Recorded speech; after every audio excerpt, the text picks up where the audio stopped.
597 এর বর্গ নির্ণয় করব। 597 এর বর্গ নির্ণয় করতে গেলে এটাকে আমরা দুইটা পদে নিতে হবে, যেমন a মাইনাস বি, অর্থাৎ দুইটা পদ আছে ওইরকম নিতে হবে।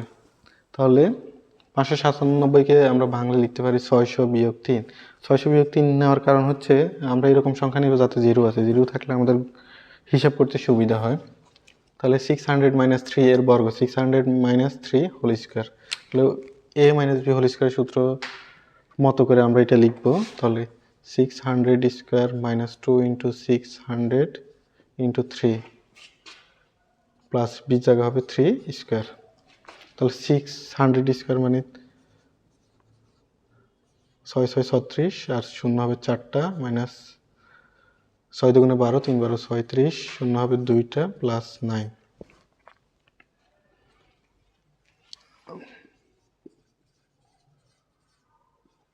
600 বিয়োগ হবে, তাহলে বিয়োগ করলে কত হয়? 0 4 6 5 3, 9 যোগ হবে,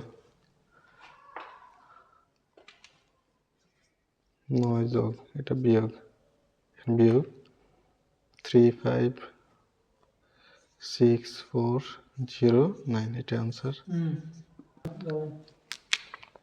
এখানে আমরা হিসাবটা আবার করে নিই। 0 0, এখানে শূন্যকে 10 ধরতে হবে, 10 থেকে 6 গেলে 4, হাতে 1 থাকবে, 3 1 4, 10 থেকে 4 গেলে 6, হাতে 1, 6 থেকে 1 গেলে 5, 3 3।